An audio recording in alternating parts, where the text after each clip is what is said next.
आखिर क्या हुआ जो गिरा राजस्थान में सुदर्शन चक्र और धंस गई धरती। जी हां दोस्तों, यह घटना है 23 फरवरी की, जब अचानक से राजस्थान के बीकानेर के एक छोटे से गांव में धरती में कुछ हलचल होती है और एक गड्ढा होने लगता है। तभी बहुत तेज तेज हवाएं चलने लगते हैं और चारों तरफ अंधकार छा जाता है। बिजलियां खड़कने लगती हैं और एक उड़ान तस्तरी जैसी चीज आकर राजस्थान के इस गांव के बीचों बीच गिर जाती है। इसके बाद वहां ठहरे सभी लोगों को पता चलता है कि वह उड़ान टेस्टी और कुछ नहीं बल्कि भगवान श्री कृष्ण का सुदर्शन चक्र है। दोस्तों, यह चक्र आखिर यहां आया कैसे और इस जगह इसके गिरने का क्या उद्देश्य था, ये सभी सवाल हर किसी के मन में चल रहे हैं। लेकिन जब से यह चक्र वहां गिरा है उसके बाद से ही वहां की धरती में एक बहुत बड़ा गड्ढा हो गया है, जो कि हर घड़ी गहरा ही होता जा रहा है और वैज्ञानिक भी इसे समझ नहीं पा रहे कि यह हो क्या रहा है। तो आइए जानते हैं इस घटना की पूरी जानकारी के बारे में। लेकिन उससे पहले यदि आप भी श्री कृष्ण के सच्चे भक्त हैं तो कमेंट में जायस श्री कृष्णा जरूर लिखें। तो चलिए सबसे पहले जानते हैं सुदर्शन चक्र के रहस्य के बारे में और इसके इतिहास के बारे में। दोस्तों, कहते हैं कि सुदर्शन चक्र एक ऐसा अचूक अस्त्र था कि जिसे छोड़ने के बाद यह लक्ष्य का पीछा करता था और उसका काम तमाम करके वापस छोड़े गए स्थान पर आ जाता था। चक्र को विष्णु की तर्जनी अंगुली में घूमते हुए बताया जाता है। सबसे पहले यह चक्र उन्हीं के पास था। सिर्फ देवताओं के पास ही चक्र होते थे। चक्र सिर्फ उस मानव को ही प्राप्त होता था जिसे देवता लोग नियुक्त करते थे। दोस्तों, पुराणों के अनुसार विभिन्न देवताओं के पास अपने अपने चक्र हुआ करते थे। सभी चक्रों की अलग अलग क्षमता होती थी और सभी के चक्रों के नाम भी होते थे। महाभारत युद्ध में भगवान कृष्ण के पास सुदर्शन चक्र था। यह सुदर्शन चक्र कहां से आया था और चक्रों का जन्मदाता कौन था? दोस्तों, चक्र को छोटा लेकिन सबसे अचूक अस्त्र माना जाता था। सभी देवी देवताओं के पास अपने अपने अलग अलग चक्र होते थे।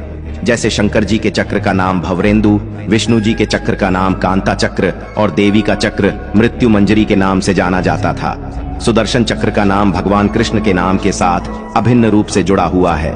दोस्तों, सुदर्शन चक्र ब्रह्मास्त्र के समान ही अचूक था। हालांकि यह ब्रह्मास्त्र की तरह विध्वंसक नहीं था, लेकिन इसका प्रयोग अति आवश्यक होने पर ही किया जाता रहा है, क्योंकि एक बार छोड़े जाने पर यह दुश्मन को खत्म करके ही दम लेता था। इस आयुध की खासियत थी कि इसे तेजी से हाथ से घुमाने पर यह हवा के प्रवाह से मिलकर प्रचंड वेग से अग्नि प्रज्वलित कर दुश्मन को भस्म कर देता था।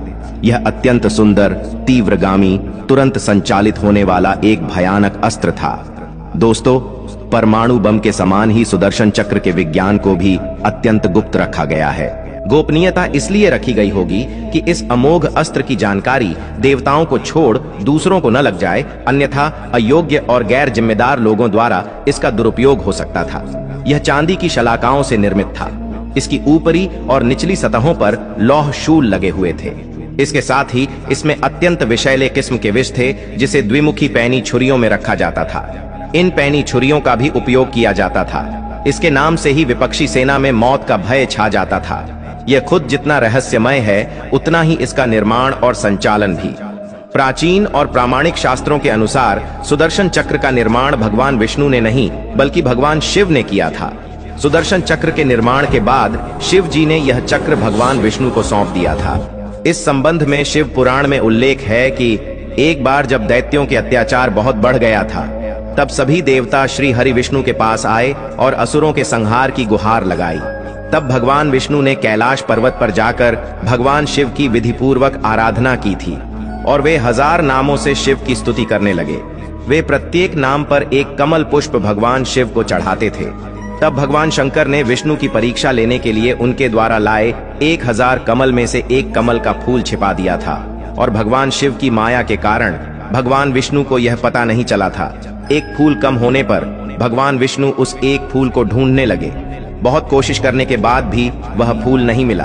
तब विष्णु ने एक फूल की पूर्ति के लिए अपना एक नेत्र निकालकर शिव को अर्पित कर दिए।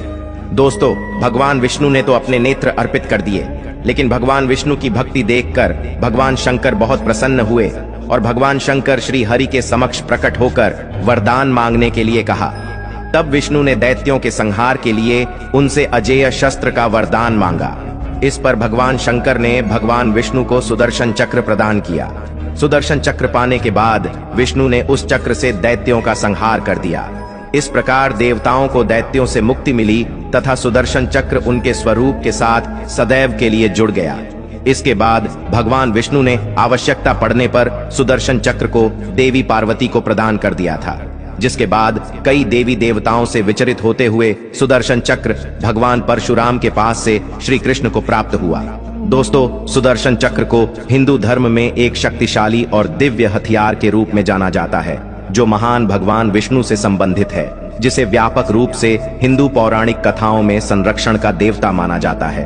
दोस्तों, इसमें 2 घूमने वाली डिस्कें होती हैं, जिनमें से प्रत्येक अपने किनारों पर 10 लाख से अधिक तेज स्पाइक्स से सजी होती है, जो विपरीत दिशाओं में घूमती हैं। सभी हथियारों में सुदर्शन चक्र विशेष रूप से अद्वितीय है, क्योंकि यह सदैव गतिशील रहता है। इस दिव्य और विशेष चक्र के निर्माण के बारे में दिलचस्प किंवदंतियां हैं। भगवान कृष्ण का सुदर्शन चक्र उन्हें किसी ने नहीं दिया था। ऐसा माना जाता है कि सुदर्शन चक्र कृष्ण के पास एक अंतर्निहित दिव्य हथियार था। दोस्तों, एक युवा लड़के के रूप में कृष्ण ने अपनी दिव्य प्रकृति और अपार शक्ति का प्रदर्शन किया, और सुदर्शन चक्र उनके दिव्य अधिकार के प्रतीकों में से एक था। अपने पूरे जीवन में कृष्ण ने अपने भक्तों की रक्षा करने और दुष्ट ताकतों को हराने के लिए विभिन्न अवसरों पर सुदर्शन चक्र का उपयोग किया। यह ब्रह्मांडीय व्यवस्था और दैवीय न्याय का प्रतिनिधित्व करता है, जो हिंदू पौराणिक कथाओं में धार्मिकता के रक्षक और धारक के रूप में कृष्ण की भूमिका को प्रदर्शित करता है। भगवान विष्णु की लाखों कथाएं प्रचलित हैं, लेकिन सभी कथाओं में एक बात कॉमन है, और वह यह कि भगवान विष्णु का प्रत्येक अवतार और उनकी सभी लीलाएं विज्ञान और समाज से जुड़ी हुई है। आइए जानते हैं कि भगवान विष्णु के सुदर्शन चक्र के पीछे का विज्ञान क्या है और क्यों इस प्रकार का चक्र दोबारा कोई नहीं बना पाया। दोस्तों, शास्त्रों में उल्लेख है कि भगवान विष्णु का सुदर्शन चक्र चांदी का बना हुआ है। चक्र पर लोहे के शूल लगे हुए हैं। यह इच्छा शक्ति के आधार पर चलने वाला शस्त्र है। शास्त्रों में सुदर्शन चक्र का डिजाइन भी दिया हुआ है। इसके आधार पर कोई भी इंजीनियर सुदर्शन चक्र जैसा दूसरा चक्र आसानी से बना सकता है, लेकिन आज तक ऐसा कोई नहीं कर पाया। इसके पीछे प्रमुख कारण है सुदर्शन चक्र का ईंधन। सुदर्शन चक्र तो बनाया जा सकता है, परंतु उसे उतनी गति से घुमाया नहीं जा सकता जितनी गति से भगवान विष्णु द्वारा धारण और उपयोग किया जाता था। शास्त्रों में इस बात का स्पष्ट उल्लेख है कि सुदर्शन चक्र को संचालित करने के लिए न्यूक्लियर फ्यूजन का उपयोग किया जाता है, जो प्रकृति में मात्र सूर्य के अंदर होता है। यही कारण है कि सुदर्शन चक्र जैसे घातक शस्त्र के निर्माण में चांदी का उपयोग किया गया, क्योंकि चांदी की इलेक्ट्रिक कंडक्टिविटी सबसे ज्यादा होती है। हमारा विज्ञान इतना तो संपन्न हो गया कि चांदी और लोहे का उपयोग करते हुए हूबहू सुदर्शन चक्र बना देगा, और उसे इच्छा शक्ति के आधार पर कहीं पर भी भेजा जा सकता है और वापस बुलाया जा सकता है। लेकिन दुनिया भर के वैज्ञानिक आज भी यह प्रयास कर रहे हैं कि किस प्रकार सूर्य के अंदर मौजूद न्यूक्लियर फ्यूजन का उपयोग करते हुए ऊर्जा का उत्पादन किया जा सकता है। तो दोस्तों, इस चीज से पता चलता है कि किस प्रकार से सुदर्शन चक्र का निर्माण हुआ और यह श्री कृष्ण के हाथों में आया। तो चलिए अब आपको इस घटना की जानकारी बताते हैं। 33 अप्रैल की वह रात जब संपूर्ण विश्व में खुशी का माहौल था और भारत में हनुमान जयंती का अवसर था, सभी बहुत खुश थे।